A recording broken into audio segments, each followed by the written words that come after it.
Muy buenas tardes para todos. Me encuentro nuevamente aquí en la ciudad de Chicago, específicamente en lo que es el río Chicago, aquí lo que le llaman el Chicago Riverwalk. Mi nombre es Armando y te invito a que me acompañes en este tour de la arquitectura aquí en el río Chicago.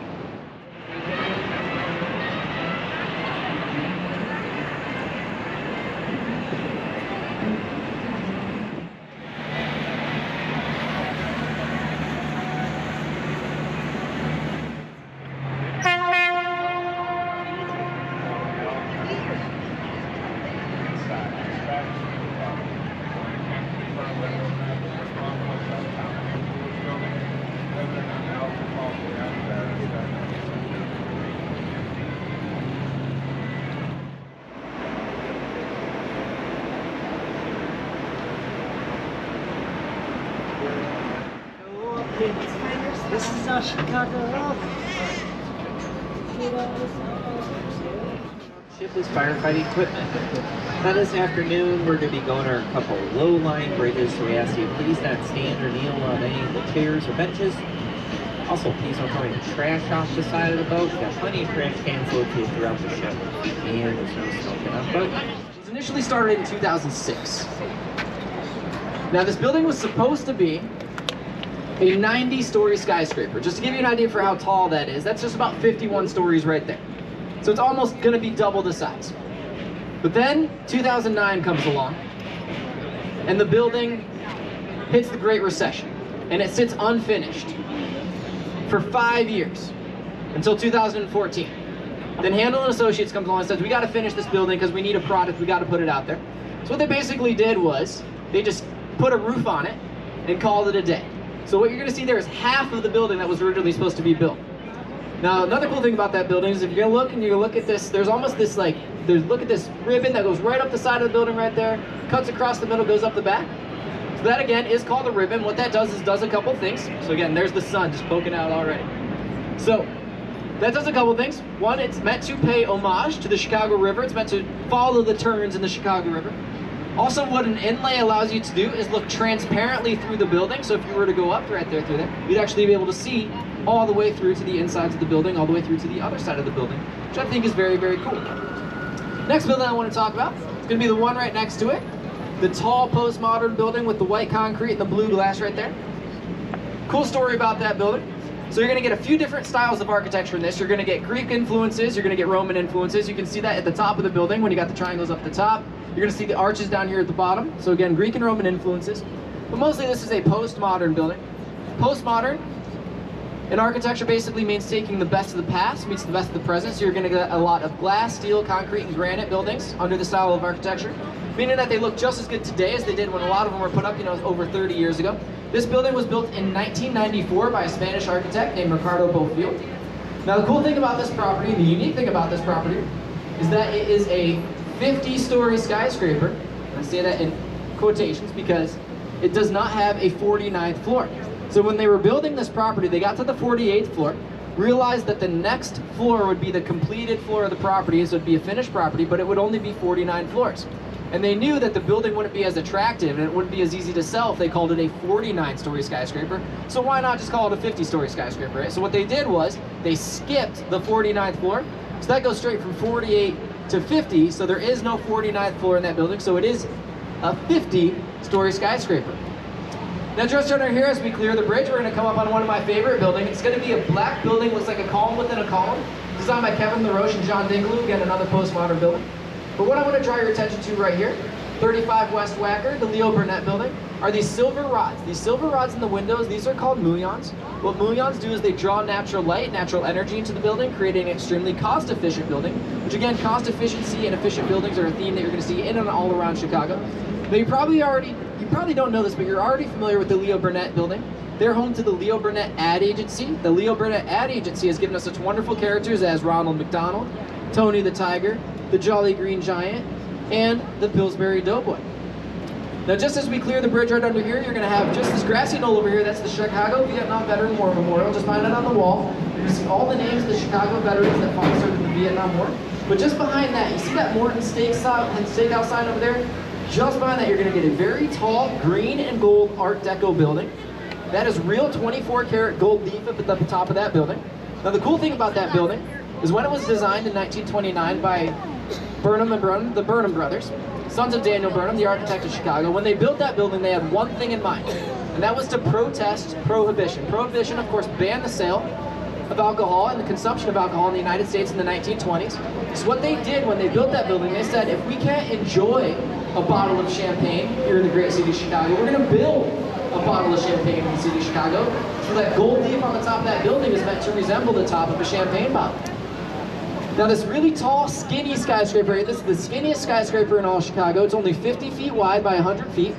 Stands at just about 521 feet, built by Riddle & Riddle in 1929. When this building was built, it was the tallest building in the world for 2 weeks, and then it got dethroned. Cool thing about that building is the top 6 floors of that building went strong up until the late 90s. But then what happened was they started to corrode, started to crumble a little bit. So what they did was they flew in a massive helicopter, cut off the top 6 floors of that building, took it away, refurbished it, basically rebuilt it, brought it back and dropped it on top, and that's what you're going to have there today. As I mentioned, it's very skinny. The top floor of that building is only a 9x9 room. Now coming here right around the corner, we're going to come up on the old London Guarantee building. You can actually see it still written right there on the front of the building, which is going to say the London Guarantee and Accident Building. Built in 1923 by Alfred Alschuler. This is done in a style of architecture called French Beaux-Art. So what that's going to be is you're going to see the ornamentation. Notice the attention to detail on the lattice work right there. Also up at the top, you're going to get a lot of these things on the tops of the buildings. Those are called tappietti. So it almost looks like a dome up there. That's called the tappietti. What this is going to be home to today is the London House, a Hilton property. It is a hotel, but even probably more importantly to you, it's going to have a great rooftop cocktail bar. So you can go up there and you can go up to their rooftop and enjoy a wonderful rooftop cocktail with beautiful views up and down the Chicago River. We are heading under the Michigan Avenue Bridge, also known as the Jean-Baptiste Point du Sable Bridge. Now, Jean-Baptiste Point du Sable was Chicago's first permanent resident. He moved to Chicago in 1763, and when he built his first permanent residence, he built it right over here, where you have these trees right over here. Now, when he sold his land back to the United States government in 1803, the United States government built the first fort in the new territories, called Fort Dearborn, right over here in 1803. So you have two very important parts of Chicago's history just across the river from each other. Now, just behind the Hyatt Regency, there's going to be a tall white and black vertical striped building. That is called the Aeon Center. The old Stanford Oil building, big Stan. So I like to call it the $80 million mistake. The reason why we call it that is because in 1974, it was built by a gentleman named Edward Durrell Stone. Now, he originally sided the building in genuine Italian Carrara marble. Now, this is the same marble from the same quarry that Michelangelo used to build the statue of David. So he knew it would look good, and it did look good for about 14 years. What Edward Durrell Stone did not account for were the harsh Chicago winters beating down on that marble, causing it to erode and crack and crumble, and little pieces of it actually started to fall off. And the city of Chicago was afraid that the entire side of the building was going to collapse down to the floor below. So what they did was they made them re-side the building, all 80 floors of it, $1 million per floor, costing $80 million to re-side the building in North Carolina granite. So that's actually granite that you're going to see on the side of the building today, not the original marble. That is the 4th tallest building in Chicago, standing at 1,136 feet. Next building I want to talk about is this one just behind the second row. So it's going to be this blue glass interior with the white undulating patios. So that is called the Aqua, designed in 2009 by Jeannie Gay. When that building was built, it was the tallest building in the world designed by a female lead architect. It is now the 2nd tallest in the world. Now, the cool thing about that building, one of those patios, they're meant to resemble the cascading of water down the side of a waterfall, or when you throw a stone into a pond, that ripple effect. But the coolest thing about those patios is that they are all individually unique from one another, meaning that no two of those patios is exactly the same. They go anywhere from 1 feet to 12 feet, protruding from the outside of the building. Now again, the cool thing about those is because they're so individually unique, they actually had to be set using satellite imagery and using pictures from space. So it's like part of that building was actually built from space, which I think is very, very cool. Next thing I want to talk about is this very tall building. This is going to be the most recent addition to the Chicago skyline when it's all said and done. It's scheduled to be finished this year. It's 2 outer small buildings with 3 tall towers with the 6 different shades of blue going up the middle right there. When this building is built, it's going to be called the St. Regis. It will officially be the tallest building in the world designed by a female architect, again designed by Jeannie Gang. This will make it the third tallest building in all of Chicago, standing at 1,196 feet. Now if you go all the way up to the top of this very first tower, you're going to see what looks like a hole in the building. That's because there is a hole in this building. That is done on purpose.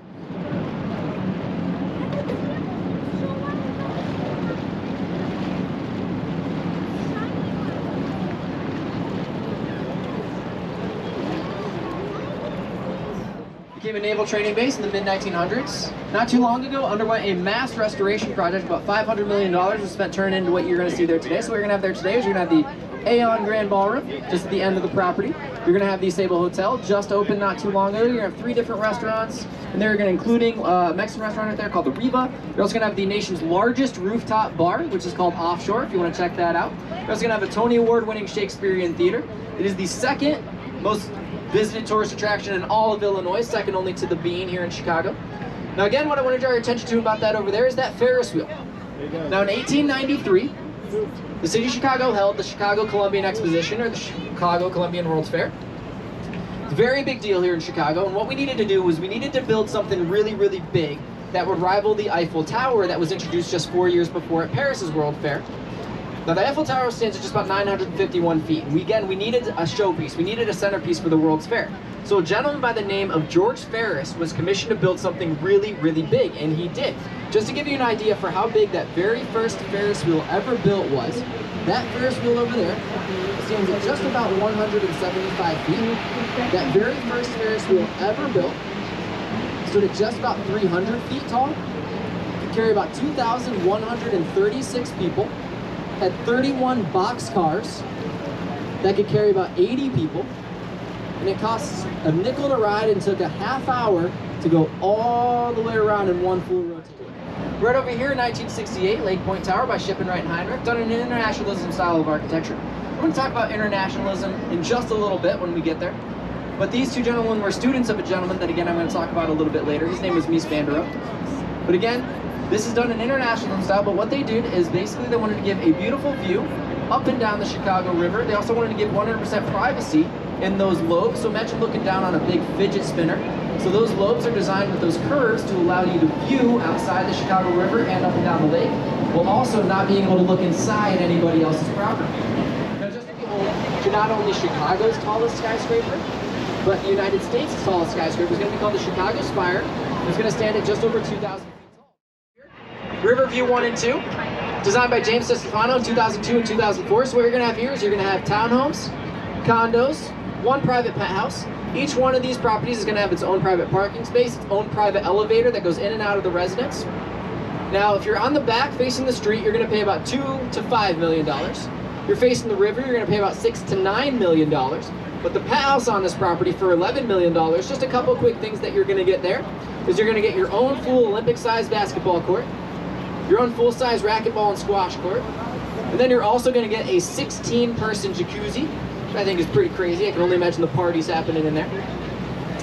Now just over here, this is Centennial Fountain, built in 1990, meant to commemorate the 100-year anniversary of the reversal of the Chicago River, built by Dirk Lohan and Associates. Right there in the front, there's a little spout right there that the warm summer months, which we are finally in, and I'm very happy about that. Every hour on the hour, an arch of water shoots over the Chicago River. Now just over here, we're coming up on the 4th largest hotel in all of Chicago. This is the Sheraton Hotel and Plaza, designed by Solomon Caldwell and Benz in 1991. It stands at 31 stories. Signature Solomon Caldwell and Benz are these rounded edges to their buildings. They believe it adds more natural space, brings more natural light into the building. I want to draw your attention to these green and blue window panes. Now, if you haven't been paying attention on the Chicago River, you're going to see a lot of buildings up and down the Chicago River with these green and blue window panes. There's a very specific reason for that, which I'm going to talk about just a little bit later, so just kind of put a pin in that and we'll come back to it. But the coolest thing about this property is probably in the basement on the bottom floor, there is a massive 1-room, 1-acre ballroom that's 40,000 square feet. It can hold anywhere between 4,000 to 5,000 people at any given moment. I see we got some Cubs fans on the boat today. This is where the Cubs hold their annual expo every January. If you're in town and you like baseball and you're here in January, definitely check that out. It's so much fun. This is also where all the United States presidents, well, almost all the United States presidents stay when they come to town, because because it's easy to block off from the public and it's easy to keep private. Now just on the other side of this bridge, we're going to get 3 buildings that are going to come at us pretty quick. So the first one's going to poke its head out just right here around the corner. So if you've ever been to Rockefeller Center in New York City, you've seen this building before. This is our version of Rockefeller Center. This is NBC Tower. This is an exact replica of Rockefeller Center in New York City, just much smaller. This is where NBC does all of their programming right here in Chicago. Just off to the left, you're going to see a tall building with a yellow onion dome. That is the Hotel Intercontinental, done in a Neo-Egyptian Art Deco style, designed in 1929. All the rage in the 1920s with the discoveries of all these ancient Egyptian tombs, so a lot of buildings were built with ancient Egyptian themes. That is still an Egyptian-themed hotel to this day. Just over here, we're going to have the Gleacher Center, University of Chicago's Gleacher Center, designed in 1994 by Dirk Lohan and Associates. Now you saw, again, the green and blue window panes on the east side. Notice these green and blue window panes on the south side. If you look on the west side, you're going to see a giant wall of concrete. Now why is there a giant wall of concrete on that side? Very simply, Dirk Lohan said, well, that's where the classrooms are. That's where the teachers are teaching. The students should be paying attention to me, not what's going on outside. There's something to that. To this day, the University of Chicago has produced over 90 Nobel Prize winner and laureates, including America's first Nobel Prize winner. His name was Albert Nicholson. That was way back in 1926. Just over here, the new Apple Store, 2017 by Foster & Partners. If you look down on it from the top, it's going to look like a MacBook. The building just behind it, the Tribune Tower, designed in 1925 by Hood and Howells. That building was designed and built as a contest entry in 1925 to design the most beautiful building in the world. Does anybody want to guess whether they won or lost? What do you think? No, they won. They won. They definitely won. They won $100,000 back in the day for that, for designing that building. Coming up on one of my favorite buildings on the tour, this is the Wrigley Building, 1922 by Graham Anderson, Probst & White. Again, done in this French Beaux-Arts, so you're going to notice the ornamentation, the attention to detail. Again, another tapioni up there at the top. That clock tower is meant to resemble the Seville Cathedral in Seville, Spain. This is the first office building built in Chicago. It's also the first building in Chicago to utilize modern-day air conditioning units. Now, Wrigley built his empire selling chewing gum, but he initially started off selling soap. He had these bars of soap, and in between the bars of soap, he had these little sticks of chewing gum. People threw away the soap, chewed the chewing gum, and Wrigley just said, I'm just going to do this forever, and built an empire on Juicy Fruit. Now, over here, this monster of a building right here, this is Trump International Hotel and Tower, designed in 2009 by Adrian Smith. Adrian Smith is a local Chicago architect, born and raised here on the west side. Now, Adrian Smith designs super tall buildings. Now, if you're wondering, Maxwell, what is a super tall building? All you gotta do is look up. That's a super tall building, everybody. It's the second tallest building in all of Chicago, stands at 1,386 feet. Adrian Smith has also designed the tallest building in the world, which is the Burj Khalifa in Dubai. Just to give you how tall that building is. You take one Trump Tower and you stack another Trump Tower on top of it. That's going to give you the height of the Burj Khalifa. That stands at just over 2,700 feet. Now again, this is done in that internationalism style of architecture. It was brought to us by a gentleman named Mies van der Rohe, who was a German architect who came over in the 50s and gave us a lot of buildings that look like what we're going to see next, which are these black box buildings over here. So this is the AMA Plaza. This was the last building that Mies van der Rohe completed before his death in 1971. Again, he believed in a very simplistic approach to architecture. Less is more. He believed in dark windows, dark exteriors, open floor plans, form and function over anything else. He said that's what makes the building beautiful. He was also a teacher and he taught architecture, and he had a student, and that student's name was Bertrand Goldberg. Now, Bertrand Goldberg was the rebel in his classroom because he took an exact opposite approach to architecture that his teacher tried to teach him. And you're going to see that reflected in the buildings that he created, which are going to be just over here. The most Instagram buildings in all of Chicago. The famous corn cobs of the Midwest. These are the Marina City Towers, again designed by Bertrand Goldberg in 1965. So what you're going to have here is you're going to have 17 floors of parking, all valet for obvious reasons, 2 floors of electrical and laundry, above that 875 residential properties, all about 500 square feet. Now what I want you to imagine this building like a flower. So you've got the stem of the flower, which is going to be the central elevator shaft going straight up the center of the building. Then you're going to have the petals of the flower, which are going to be the rooms. They start very small, they get big, so they start about 4 feet, go all the way out to 12 feet on the balconies. Now, as I mentioned, these buildings were built in 1965. In 1965, the river in downtown Chicago was not a place you wanted to be. So in order to attract people to live in downtown, you basically had to build cities within cities. So in there, you had restaurants, theaters, markets, ice skating rinks, entertainment, shopping districts, banks, anything that you need, so you actually didn't have to leave the building, but you could still say you live downtown, which I think is very cool. Now, if anybody's looking for a recommendation on a great place to go grab dinner or maybe a good afternoon lunch, right over here, RPM Seafood, fantastic. They have a wonderful old-fashioned. I highly recommend their swordfish. Also, just under here, we got Portofino Pizza. It's worth it, definitely, for the view. If you can get in at night, usually reservations are required, but the view of this is absolutely spectacular from down here at night. Now, just over here is the Reed Murdoch Center, built in 1914, designed by George Nimitz.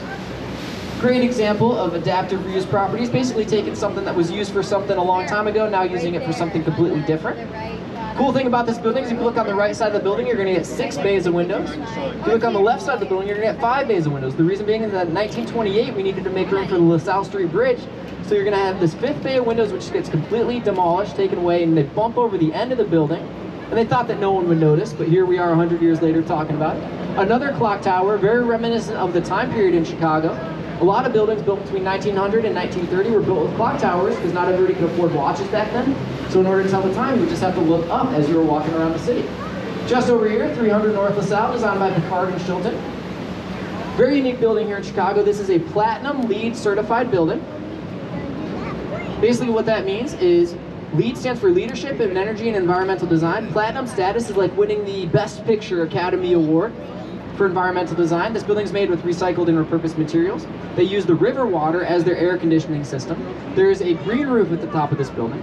Now, Chicago, believe it or not, is home to more green roofs and green buildings than any city in the United States. Now, it's not just super tall buildings that we have here in Chicago. We also got some really, really big ones. The biggest of those buildings is going to be right over here to your right. This is the Merchandise Mart. From the back of the building. But the cool thing about this property is on the inside of this building, just on the other side of this wall, there's a massive stage. Just beyond that, there's a massive 3,500 seat auditorium where you can go check out the Chicago Opera. Even if you're not a fan of opera, I promise you you'll like it if you check it out. They're opening up shows again very soon, very excited. What you can do in the meantime is you can go take a tour of this building. And if you're into old-timey, old spooky tours of old creepy buildings like I am, definitely go check this one out, add this one to your list. Now, the most recent completed addition to the Chicago skyline is going to be right over here. This is the Bank of America building, completed in 2020 by Gleacher Partners, 800 feet, all the way up to the top. Now, what I want to point out are these support columns right over here. They kind of look similar to a building that we've already seen already, which again is right over here, 150 North Riverside, kind of the slant that building. That is because these were designed by the same partners, so you got Gleacher Partners that designed both of these buildings. This building was built to complement and mirror that building, so those support columns are meant to mimic the slant in 150 North Riverside. This building, again mentioned, is brand new. They're still in the process of moving people in. It's going to be a mixed-use property, so you're going to have the Bank of America in there, but you're also going to have residences, and you're going to have townhomes and condos in there as well. Now, nothing too significant about this black box building right here, other than Chicago being a city of first. The first Starbucks ever built, Starbucks right there. The first Starbucks ever built outside of the city of Seattle was right here in Chicago. I think it's a fun little fact for anybody. Just over here, the Great Lakes building, this red brick building. Now, this building is a great example of building post-Chicago fire. In 1871, the city of Chicago literally lit on fire and burned to the ground. And then we had to rebuild the entire city. When we did, we rebuilt the city utilizing materials that wouldn't burn very quickly. So you're going to get a lot of stone and brick exteriors, a lot of steel interiors. You're also going to get the introduction of the Chicago window pane, which is a 3-pane window. Whereas you open the outer 2 panes, they draw natural air, creating a natural cooling effect into the building.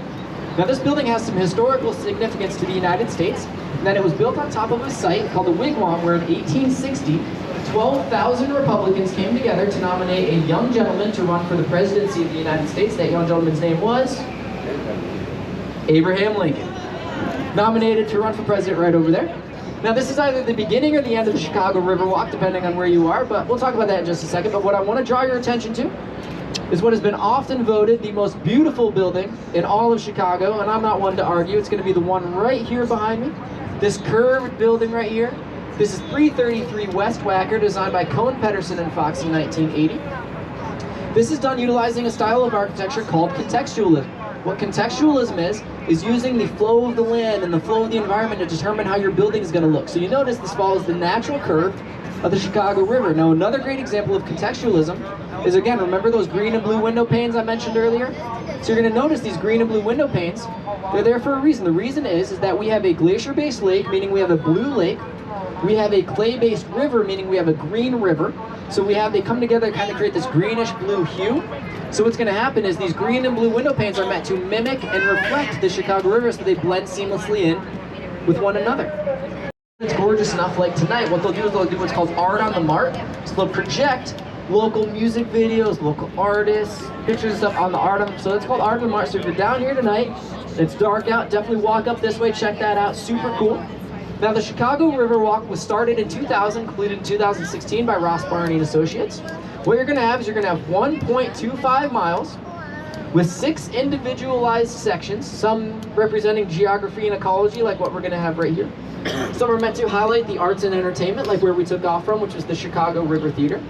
Some are meant to highlight, a lot of them are meant to highlight Chicago's great food, great drinks. So you're gonna have places like Tab, Tiny Tab, you're gonna have the Chicago Brew House, you're gonna have the Bridge House, City Winery, all places I would highly recommend to go get an after tour lunch or a drink or a cocktail. Structural integrity test, meaning that the wind blew it too far this way, too far that way. So in order to combat that, what they did was they hollowed out the 81st and 82nd floors to allow the wind to blow through the building. That is called a blow through, to help limit the amount of wind that could press against the building.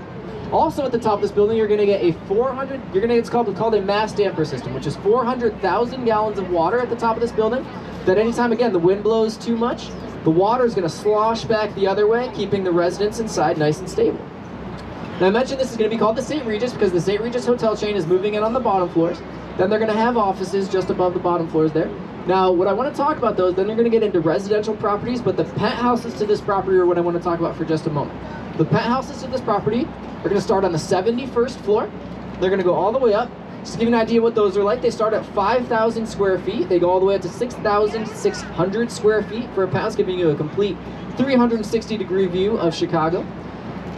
The cheapest of those penthouses starts at $6.6 million. The most expensive, as of right now, just sold for $20 million. Designed in 1932 by Graham Anderson, Probst and White. As I mentioned, this is a very big building. It was Marshall Field's one of his warehouses. He initially had 14 warehouses. He consolidated them into one, and this is what you're gonna have. This is the second largest concrete structure in the United States, second only to the Pentagon.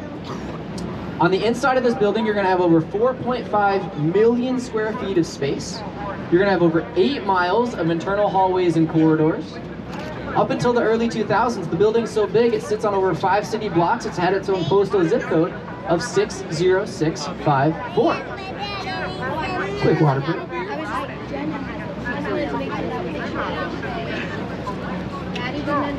All right, just back right over here to your right, you're gonna have historic Wolfpoint. So Wolfpoint, here in Chicago, the reason why it's so historic is because up until the mid-1800s, this essentially was Chicago. This is where we had our first hotel. It was actually called the Saginaw Hotel. It's where we had our first taverns. There were 3 of them. We had our first post office, our first trading post, our first schools, our first church was all right here. Sat as basically an empty parking lot up until about 10 years ago when we decided to start building on it for residential purposes. So that's what they did. So designed by Hines. So what you're gonna have here is you're gonna have 3 different properties. 2 of them are completed, one's under construction right now. So this is Wolfpoint East, just finished last year. All residential properties, stands at about 571 feet. Just on the other side of this construction right over here is going to be Wolfpoint West. That was completed in 2015. That stands at 451 feet. And what you're gonna see right here in the middle, been under construction for just about 7 months now. So it's going up very quick. It's scheduled to be completed in 2023. When this is completed, this will stand at 900 feet, sorry. 900 feet, and that's gonna be called the Salesforce Tower.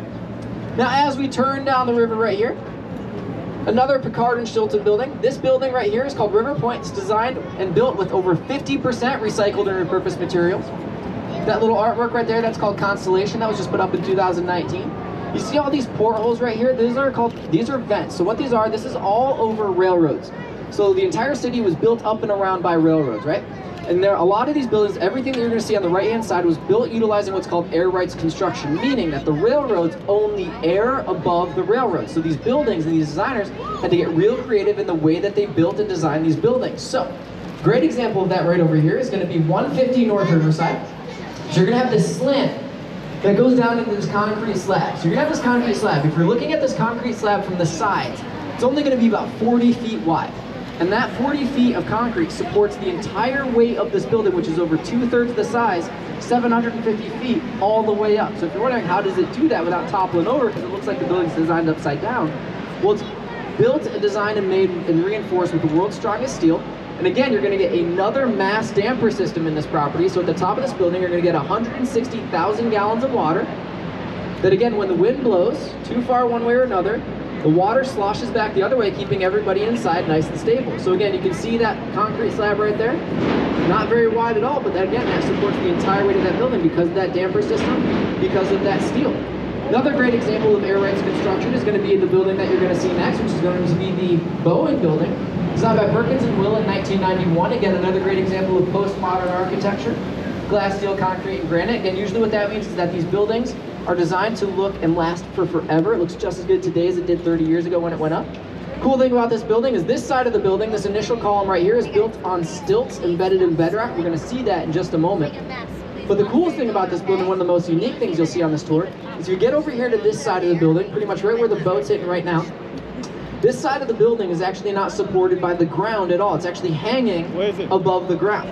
So how does it do that? Well, there's a support column that comes out from the initial tower over there, meets up with 5 individual X bracings called trusses. And I want you to imagine holding a cup in your hand like this. So these X bracings are actually holding the building above the ground, which you're going to see here in just a second. So right there, you see those X bracings? There are 5 of those that are holding the building above the ground. You can actually go over there to the southwest corner of the building and put your hand underneath the building, and it feels like you're holding the building up. Very cool. Over here, 2 North Riverside Plaza, 1929 by Halliburton Root. Traditional Art Deco. So again, you're going to get the symmetry, the setbacks. The building is going to get smaller as it gets taller, and you're going to get lots of geometric shapes. This is the first building to utilize air rights construction, meaning everything under here is all railroads. What you're going to have there today is home to the Chicago Daily News. Now coming up on our right, we're going to coming up on what's called Gateway Plaza. Gateway Plaza is a series of 4 buildings that was started in 1963 by Skidmore, Owings & Merrill and completed in 1985 by James DeStefano. So these first 2 buildings that you're going to get right here were built as sister properties to one another. So this is Gateway 1 and 2. As you can see, they're exactly identical to one another, again, done in that internationalism style of architecture. So dark windows, dark exteriors, open floor plans, form and function over anything else. Again, which is what Mies van der Rohe would have said makes the building so beautiful. Now again, this is where you're going to see that air rights construction. You can actually see it right here. So this is Union Station. Just a few more blocks in is Ogilvie Station. So what you're going to have here is you're going to have these buildings that are built on top of stilts. So you're going to have stilts that are embedded into railroad or embedded into bedrock that are built around the railroad. So it's going to go stilts, railroads, stilts, railroads, stilts, railroads, all the way into an Ogilvie Station.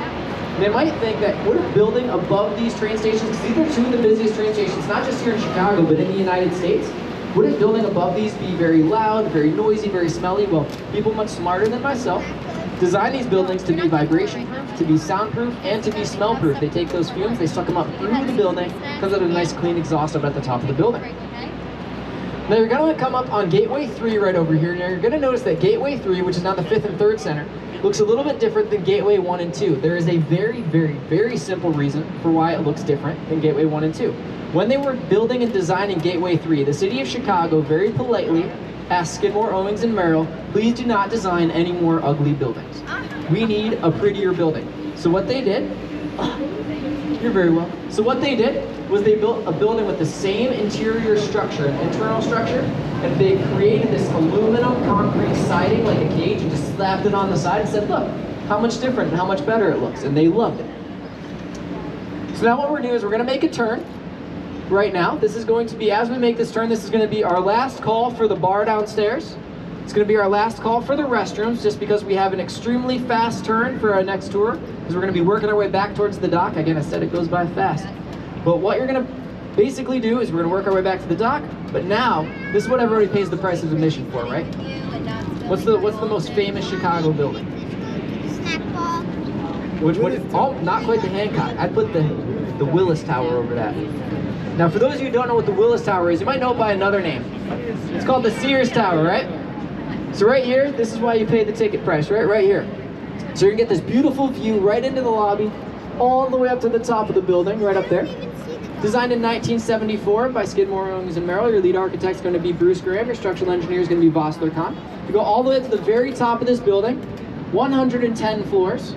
It's at 1,430 feet. If you add the antenna, that's 1,750 feet, making it the tallest building in Chicago, the second tallest building in the United States, the 22nd tallest building in the world. It held the title of the tallest building in the world until 1996. It is still to this day the tallest and largest steel structure ever built, which I think is very, very cool. It's done using a tubular style of construction, meaning that this building is made up of 9 different buildings that are bundled together to create one cohesive structure. Over 16,000 windows in this property. Over 200,000 miles of internal wiring and internal electrical wiring that keep that building up and running. Now, another really cool thing about this property, is again, you're gonna get another cool view of it. Just as we clear the bridge, you're gonna get one more look back up at it, which is gonna give you another full view all the way up to the top. You're gonna look up and you're gonna see 4 glass boxes up towards the top of this building. It's on the 103rd floor of this building. So you're gonna be able to see. So you look up, you're gonna see those 4 glass boxes. So what those 4 glass boxes are, that is called the ledge. Now what the ledge is, for those of you much braver than myself, what you can do is you can step out onto that ledge, 1,353 feet, all the way up, with a complete view, and look down and hope that that glass doesn't crack or break beneath your feet. Now I say that kind of jokingly, but twice in the last 5 years, some unfortunate soul stepped out onto that ledge, looked down, and saw it crack beneath their feet. They jumped back and said, "What is happening?" And the designers of that building, that's a true story, said, "Oh, don't worry, that's how we know we need to replace those glass boxes." So if you're up there and that happens to you, don't worry, that's supposed to happen. Now just over here, this is the Chicago Mercantile Exchange. Started in 1984, completed in 1987 by Fujikawa and Johnson. Cool thing about this property, again, another postmodern building, the pink granite gives it away. Cool thing about this property is one thing right here, this middle column right here, this middle structure right here, there is no internal support structure because it used to be an old trading floor, meaning that you needed unobstructed views, meaning that this internal part right here is supported by the pressure from the outer 2 buildings putting pressure on the outside, keeping that middle part above the ground. Another cool thing is you look up, you see these serrated edges. So in the 1980s, all these bigwig traders in the 80s all wanted a corner office, right? So Fujikawa and Johnson said, "I'll do you one better." They gave them 16 corner offices on each floor. So there are 16 corner offices on each floor of that building. The simplicity of the building, it's going to be right here. So this is going to be the LaSalle Wacker building. Designed in 1929 by Halliburton Group. It's going to be one of the best examples of Art Deco architecture that you're going to get here in Chicago. Notice the geometric shapes. Notice that it gets smaller as it gets taller. Notice the setback and the cutback in the middle. What that does is acts as the building's air conditioner. It draws air in, pulls it up, and cools the building as it goes into the building. And just like that, 45 minutes, boom, goes by super fast, right? So, with that being said, as we come to the end of the tour, just a couple things. If you are enjoying an adult beverage, you're gonna have to go ahead and finish that before you get off the boat. Play a little game called Chuck It or Chug It. Next thing is we're gonna pull up to the dock. We might do what's called kissing the dock, which means I'm gonna ask that anybody that's either standing to just please have a seat for just a moment as we pull up to the dock. We don't want anybody weeble wobbling over going down in the last second of the tour. Next thing is I'm gonna be the first one off the boat. So I'm gonna head downstairs, I'll jump off the boat. Just to answer any questions you might have, maybe you have a recommendation, a place to go grab something to eat, maybe grab a drink, something like that, maybe something I said, because again, I talk very fast, I know this. So if you missed something, I'd be happy to repeat it. Also, just to wish you all well, and lastly, just to personally say thank you one more time. It's an absolutely beautiful day. You could have been a lot of places. You chose to spend just a little bit of time with me. I love the city of Chicago. I hope that came through. I hope you love the city of Chicago as well. So does the captain, so does the crew, so does the bartender downstairs. So on behalf of myself, the captain, the crew, Bridie downstairs serving your drinks, I just want to thank you and enjoy the rest of your day here in Chicago. Thank you so much.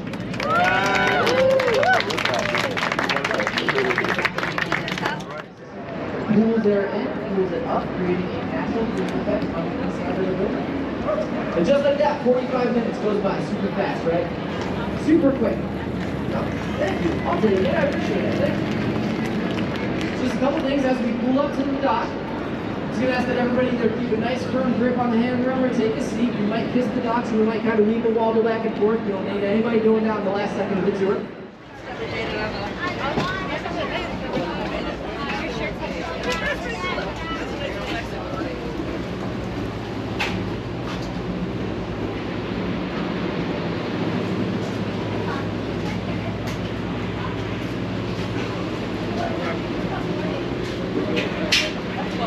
Have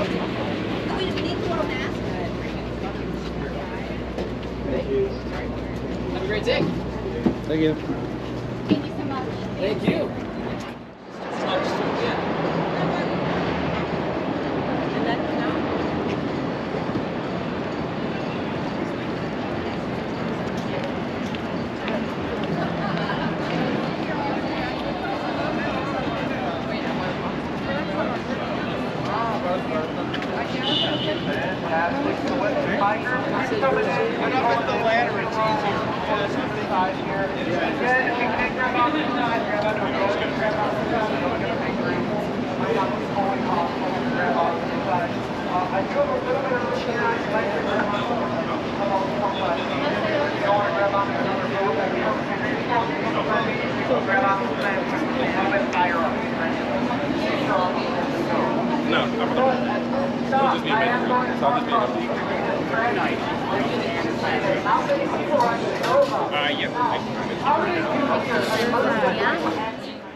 And then it would travel down to Indianapolis, to the Indianapolis Fairgrounds, where they then would have a carnival for the entire family.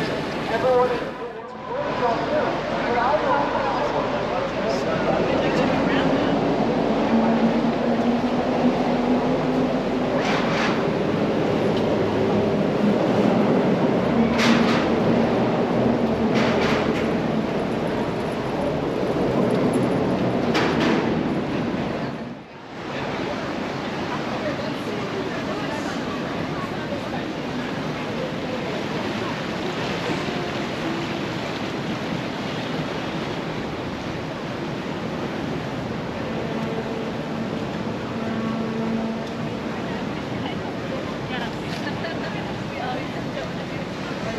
Like the second we sat down, we're like, go left.